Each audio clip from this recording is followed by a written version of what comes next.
Good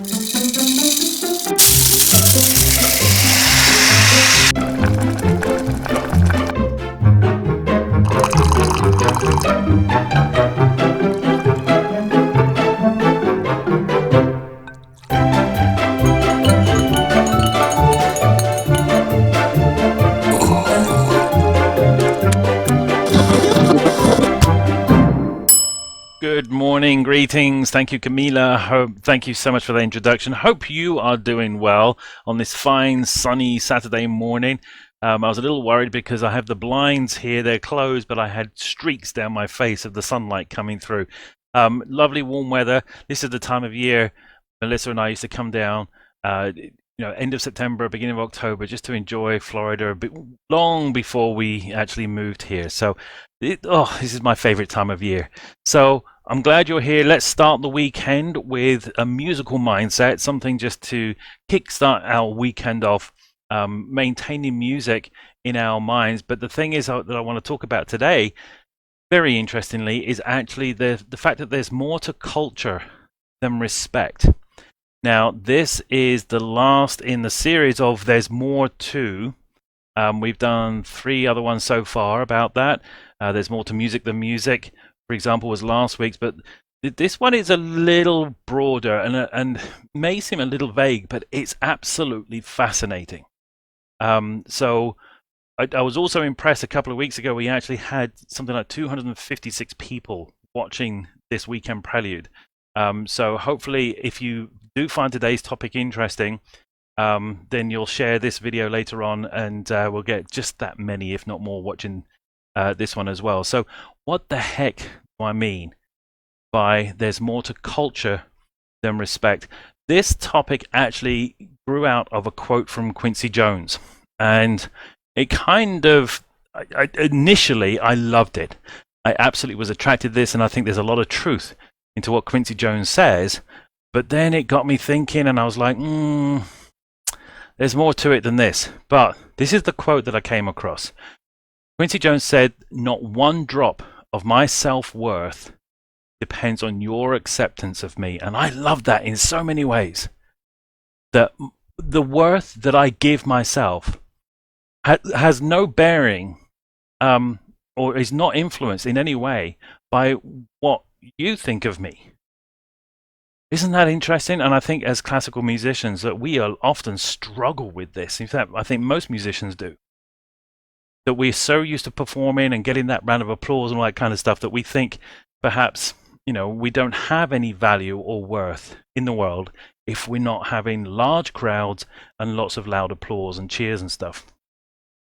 And even as an audience member, when I go and attend concerts, I'm constantly thinking and watching, are you trying to impress me, or are you just doing this because you want to be doing this?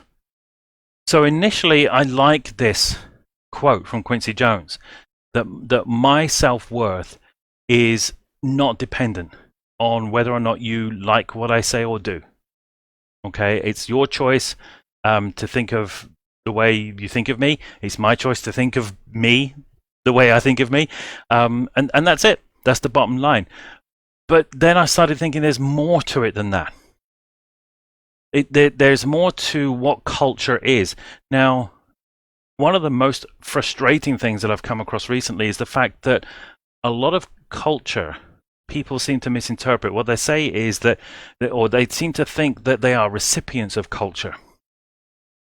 And I would actually contest that. I would say by being there, by existing in an environment, you are contributing to that culture, what that culture is. And we all get to choose, all of us, every person on the planet gets to choose what that culture is like. And if you don't like it, you can go to another one. Now, there are some places in the world where there are authorities that will actually try and prevent you from going to a different culture, a different environment. There are other places where you're just so free to go wherever you want and be part of whatever culture that you want to be part of, which is really awesome. But it's the fact that we respect there is a culture and that we contribute to it. So there are 3 things that I do want to cover. And as Camila said, if you have your worksheet, let's work through this together, okay? Because the very first thing about how we contribute to the culture around us is the fact that you are already fascinating. Really, you are. You are a fascinating person in so many different ways. And as the Quincy Jones quote may have hinted, you may not think that if other people haven't said to you before that I find you fascinating. Well, you know what? It doesn't matter what they think. I can tell you right now, you are already fascinating because, for example, you may be somebody who is, you could be very loud or you could be very quiet, just a gentle person. You could be anything in between. But whatever it is, loud or quiet, I find that fascinating. There are people out there who like loud people, boisterous, flamboyant, all that kind of stuff. I've got some friends like that. I absolutely love them to death. I've also got many friends who are very quiet and subdued and calm, and they wouldn't say boo to a mouse. It doesn't matter to me. And of course most of us fit in the range in between. It's not quite black or white. So that's fascinating to me. Another thing that makes you fascinated is that you could be full of bright rainbow colors, or you could just be a little nuance of a specific color. Even gray. Gray is a color as well. Not necessarily boring, but you might be very colorful and flamboyant. You know, my uniform is to wear a plain colored collared shirt. I think people in the Dunedin concert band are laughing right now. But, you know, whenever you see me off stage, I'm wearing, you know, a uniform basically because I like those colors. However, there's a lot of, I guess, clothing, we're talking about it, that are just different shades of, for example, blue. I do like blue. So I have lots of different shades of blue, very nuanced. Your personality, you as a person, may be the same way. You may be very colorful and flamboyant, or you may be just nuanced, little bits and pieces here. Whatever it is, it's fascinating. There are people who love that in you, okay? And then the third aspect of what makes you fascinating, and again, this isn't either or, these are just the extremes, but a lot of us actually live up here. We think about everything, we disconnect from the heart. There are other people who actually do live from the heart, and I guess you don't want to say they don't have any common sense, because that's not true either, but they love more than they actually process thoughts. So do you live in your head or do you live in your heart? It doesn't matter. Neither one is right or wrong. It's what makes you fascinating. And because of these three things, because you're either loud or quiet, or you're colorful or nuanced, or you live in your head or your heart, these things make you contribute to you becoming a fascinating person. And because you're fascinating in your own way, you are contributing to the kind of culture that the rest of us choose to be a part of. So number one, well done and thank you. Appreciate that you contribute in that way. But what are you actually contributing when you actually create culture? When you are living in an environment, in a society, which I was reminded this past week, organized standards.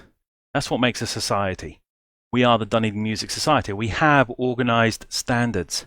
Not everyone who wants to be part of our society may be a good fit. We don't know. But, you know, we welcome everybody. We want everyone to come in and try us out. And if they choose that we're not a good fit for them, then that's fine, because they may not like our organized standards. So whatever society has is, we also have that culture that made up by the people who are part of that society. By being there, you are contributing to that culture. You're making that culture on a daily basis. So how do you actually add value? How do you actually contribute to this? What is the value that you bring to your culture? So I think the first thing to do is, how do you add value to somebody else's life? That's the first thing to think about. Think of someone else in your life. How do you add value to them? Because that is what actually helps make the culture, is how you help support, encourage, whatever you do for other people. What keeps them being part of that culture, part of that society? How do you add value to someone else's life? And then if you pick 2 or 3 or 4 or 5 or a group of other people, you've now got a community.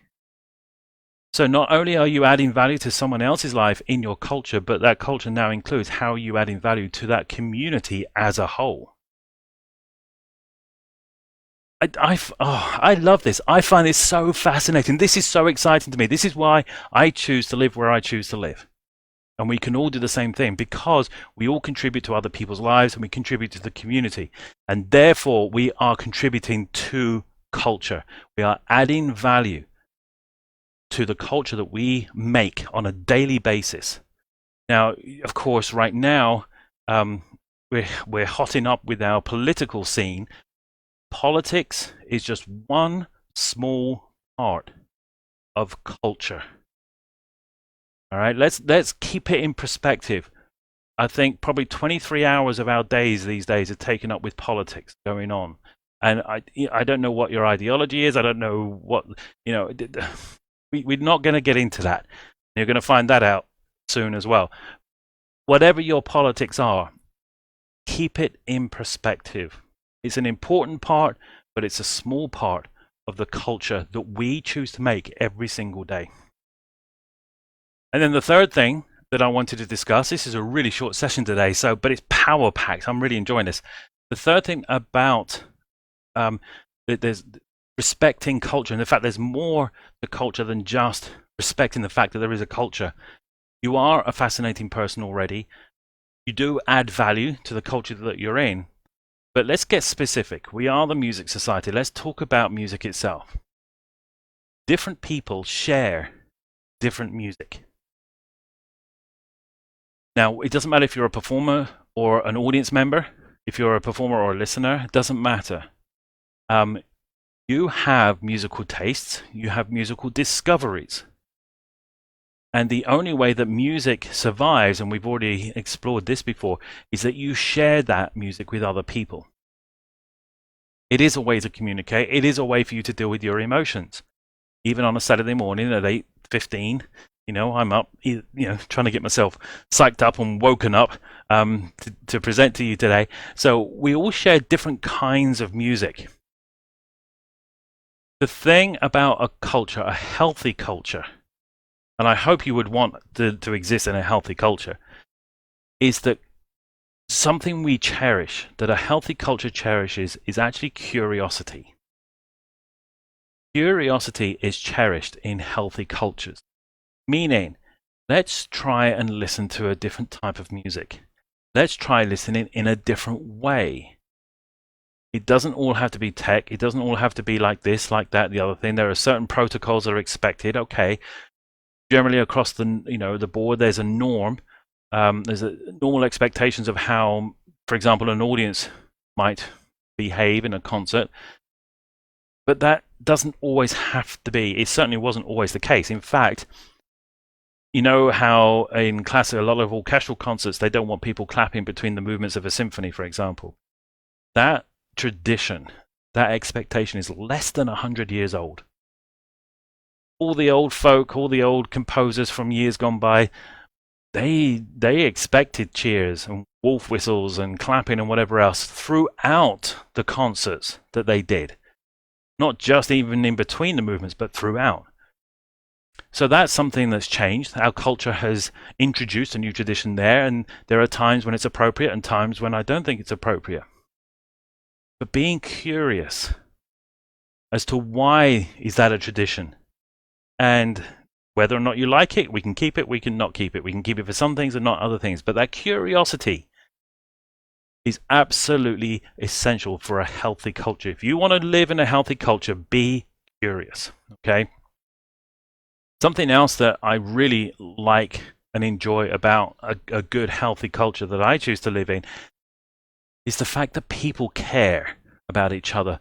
But it's not just that they care about anything. It's that they show that they care. They demonstrate it. They don't just talk about it. We can use a lot of words in life. And again, in a politically charged environment, words are just thrown around like rice and like sand, and they lose their meaning, they lose their power and their impact. What a healthy culture does is it actually demonstrates, it shows that it cares. And you, as a fascinating person who's adding value to the culture that you exist in, show people that you care, show the culture that you care, show the community that you care. Turn up, be curious. That creates a healthy culture. It's not just respecting the fact that other people have their own interests and experiences and their perspectives that they're bringing to the culture that you're part of, but also your curiosity shows that, you know what, you matter as a person. And I'd love to know why you think the way that you do. And then perhaps maybe you'll be interested in the way that I think the way I do. I don't know. But you know what? Right now, just be curious and demonstrate to people that you care about them as. And then finally, the fact that people share different kinds of music.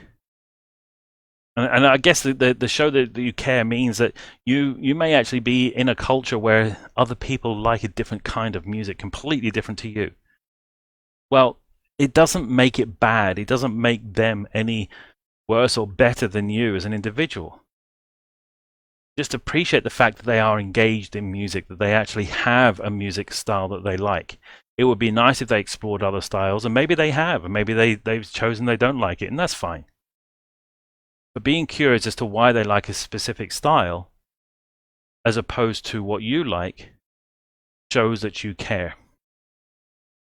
Because something else about, I think, music in society that we're missing is, in fact, concern. We get very worried about, fans of music get very worried about the lack of live music in today's society, in today's world, particularly the Western world. We blame things like education, they've taken it out of schools. We blame things like parents not sharing live music with their kids, all that kind of stuff. There are all sorts of things that we could blame. That doesn't help.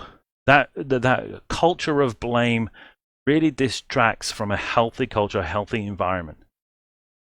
But showing concern does help. Being concerned about the welfare, the emotional well-being and health of the people in our community, in our culture, is what makes our culture special. And we don't have to worry about other people. We don't have to worry about where the world is going. We don't have to panic or just worry. Concern is different to worry. And in fact, if you show concern, you get to overcome worry. Worry has all of those physical side effects. Anxiety, high blood pressure, tension, all those kind of things, all the stress. That's what worry does to us. Whereas concern takes a lot of the physical side effects of worry away. And we can explore the kind of music, or just more than respect, the kind of music that people enjoy. We may not have experienced, or we've chosen that we don't like. But by showing concern for other people, showing concern for the fact that music needs to be a part of everyone's life, basically, one of the most fundamental forms of communication is not just entertainment. It is essential to our emotional health and well-being. In fact, we just had, this past week, somebody heard about our concert, our full concert coming up in the middle of October. And they cannot wait for it because they feel so isolated and separated from people. Yes, they're going out to do grocery shopping. They're not going out to eat very much, but they're still around. There are still people in their lives. Obviously, there's a lot of online activity, but they feel so down and sad, almost depressed, because of the lack of community, lack of communication and interaction with people. So when this opportunity has risen for safe, socially distant concert, live music, where there's going to be other people, her whole face just completely lit up. Because we need music in our world. We need that live music. So show curiosity, because a healthy culture cherishes curiosity. Show people that you care about what kind of music that they have and whether or not they even have music in their lives. Even asking that question Have you attended a concert recently? Are you going to attend a concert? What kind of concert? That shows care. That's a healthy culture. And then if you show concern over people's emotional health and well-being, rather than worry about all the negative stuff that's going on in our culture and society and all that kind of stuff, then showing that concern, being concerned, contributes to a healthy culture. So there's more to a healthy culture than just respecting other people, just respecting that they have different opinions and all that kind of stuff. That's the fundamental bottom line start of a healthy culture. The other things to remember about a healthy culture is the fact that you are constantly contributing to that culture, and you are already a fascinating person. So continue being who you are, because you are fascinating, and there are people who love the way that you are. How do you add value to that culture and that community, to those individuals? And then just show curiosity and care and concern about the fact that other people within your culture share and love different kinds of music. Oh my goodness, I could spend days talking about this subject, and in fact I might, I'd love to. If you want to actually talk more, put some comments in, get in touch, send us an email, whatever you want to do. If you found any of this useful, if there's any element of today that you found useful, type it in the comments and then hit share. Okay, share this particular episode with people. It's only going to be up for another couple of hours. Okay, but this is a very impacting session indeed. So please go ahead and share this. Let's see if we can contribute to our culture today by making people aware of these three things: that they are fascinating, that they do add value to our culture that we choose to live in, and that different types of music are shared by everyone as long as we show curiosity, care, and concern.